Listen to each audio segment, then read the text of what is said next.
në kushte tjera ishin komandantët dhe të mos kishte asnjë dyshim për luftën dhe për UÇK-n. Mirë po, e ndau në dy faza dhe në fazën e dytë fjalimit, Rama praktikisht i tha perandorit që zotri, jemi në bordin e paqes dhe unë po të flas për fundin e një paqeje në Ballkan, në qoftë se komandantët dhe lufta e UÇK-s zhbëhet. Ti po thonë që Rama në thojza i vuri një kusht pjesëmarrës në bord. Bordit apo që të merret edhe me ne? Po, dhe ai Rama shkoi duke shpalosur një problem aty. Dha një zgjidhje për fëmijët e Gazës, pra një ide, dhe hodhin tryezën e atij bordi, direkt hyrin punë për thënë që prit se kemi një luftë që mund të jetë dera nesër, në qoftë se ndos kjo. Unë nuk kuptoj gjë tjetër përveç se luftës. Në Ballkan, kur i thua që përpara se të vijë më e keqja. Më e keqja lufta është. E thënë kjo nga një person i cili ka qenë iniciatori i Ballkanit të hapur, i cili ka folur për miqësi dhe mëdha që ne kemi me Serbinë. Ishte tu fol në Washington, jo në Dakord, po, domethënë sa mund i gjizje Ramës kjo, domethënë është çik. Të lutem, konteksti është shumë i rëndësishëm. Konteksti ku thuhet? Mos ta marrë se Rama shkoi atje për të mbrojtur Kosovën. Më fal tani. Më fal. Po të kem përballë Klevis Balliu, e mirë kuptoj këtë që thuti. Të kam përballë ty dhe është kontekst tjetër dhe më duket e kam për kontekstin, e kam për kontekstin. Për thënë që Rama kishte përballë, po ja thoshte Trumpit, nuk po ja thoshte Albinit. Jo më August, mos ma merr, ishte kompliment, nuk ishte. Falenderoj nëse ke. Pra e kam, po patjetër më burr. Nuk po ja thoshte Albinit më zotri. Nuk po ja thoshte as atit Vlenit atje po ja thoshte presidentit SBA-ve në sy të gjithë medjave ndërkombëtare që të nderuar, po bëhet një gjyq atje që e di dhe bebja edhe bebet e din që është gjyq politik. Tani kjo kërkon një zgjidhje politike që të mos kemi nesër një konflikt të armatosur sërish në Ballkan. Kushtëzoi thua ti forumin e paqes me mbrojtjen, me kërkesën për mbrojtje nga Serbia.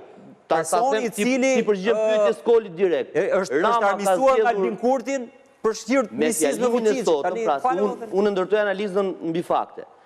Mbi fjalimin e Ramës unë kuptoj që ai ka zgjedhur SBA. Mirë, dakord, po Haga është një element. Ka zgjedhur August tani sa që në fillim më pse shkoi sot? Dënohet gjithë historia e Kosovës, gjithë historia e Kosovës. Ai po thot, Gerti përmendi rrezikun e luftës. Pra, shkoi atje për të kërkuar mbrojtje Trumpit nga një luftë e mundshme me Vučićin. Fiks. Ky që është miku më i afërt i Vučićit.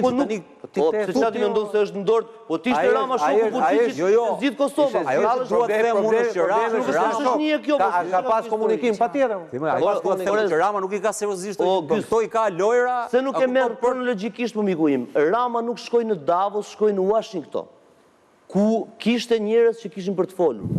Pra Rama donte fjalë në Washington, jo një foto në Davos, se e bëm sot ne që nuk e le njëri t'i afrohet Trumpit, e bëm Ramën si element kimik. Pra, në këtë kuptim, plani atij është i qartë, jo në Davos, sepse data dhe konteksti është i pavlefshëm, në Washington, sepse data përkon eksaktësisht me një ditë pas mbylljes gjyqit të atyre zotrimeve. Dhe politika e Ramës në këndvështrimin tim është kjo. Nuk kam punë. Pse shkojmë? Po këtë që thot Florgresi se ka thënë as vetë Rama. Rama tha nuk shkova se kisha punë me vajzën e Trumpit. Po Rama u tall me ata që i vjen atë fondin nga mbrapa, e kupton? Po mirë pra tani. Ose besojmë këtë që thot Rama ose të shpikim arsye. O zotri. Sigur Rama ka një ai ka mendimin e vet. Po ti nuk besoj që mendon që Rama nuk shkoi në Davos se nuk po e leni të afrojë ta. Nuk e. Jo, s'thash as. Okej, në rregull, se këtu pastaj. Po jo më kupton. Dalim te sfondi. Rama pastaj markuzon ai. Rama ka strategjinë e tij dhe ai vdes të ketë ekskluzivën e tij në çdo gjë more.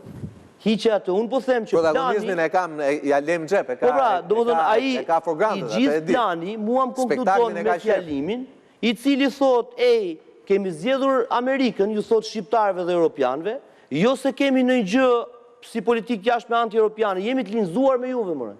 Por kemi një problem që këtu na e ka zgjidhur që në 99-ën Amerika dhe Britania e Madhe. Dhe ky burri ka për ta zgjidhur dhe ka gjetur atë burrin që e prek dhe edhe personalisht, si qëta Sokoli, duke i thënë, ajo dosja është e bërë nga i pisi që i ke thënë ti ai legeni prokuror që të ka bërë. Kështu e ka shujt Jack Smith. Dhe është duke folë me Trumpin vlla, që është po ashtu një politikan kontravers. Pra, gjërat unë i shoh të kalkuluara mirë. Se Trump është i politikan klasik.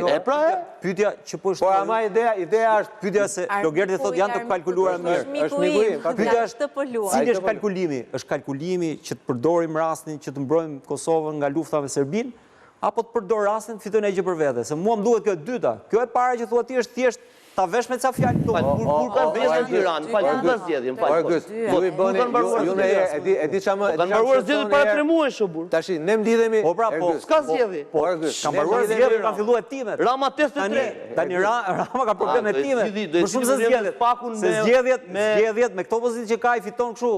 Doli Amerika tjetër e jotja e mirë atë. Problemi është që më shtet pak. Po kur thashun që Amerika është e keqe, unë s'kam thënë asnjë sekondë gjë dhe nuk e shoh. Po na thojmë ka Amerikë temi pra.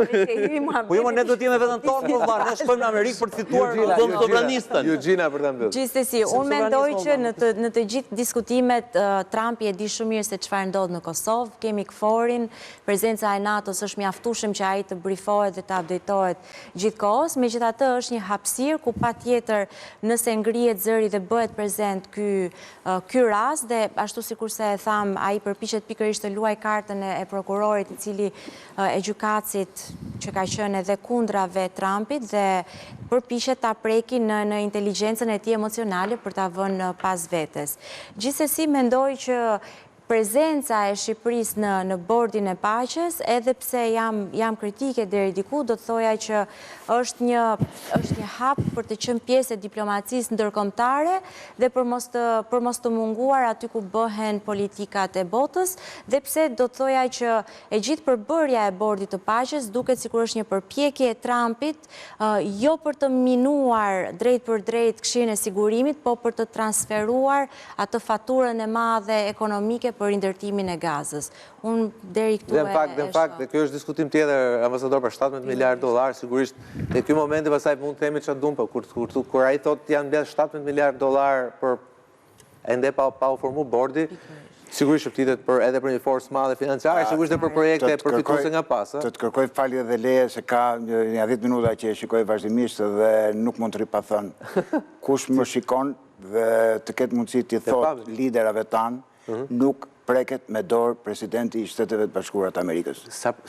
Nuk preket me dorë. E kam këshill personale nga ndihmësit e Bill Clintonit kur kemi qenë në summitin e Stambollit. Po ai mund të preki me dorë se dhe ai e godit. Ai e pregu i parë. Ai e pregu i parë, sepse ai nuk është president klasik, dhe këtë duhet ta ju keni shumë drejt. Elementet sigurisht presidenti amerikan janë super strikte. Ka një protokoll. Jo, ira psu ambasador, ira me bryl. Unë kam i qere kore që shikoj se e kam përballë, dhe ai nuk bën absolutisht asnjë gjë.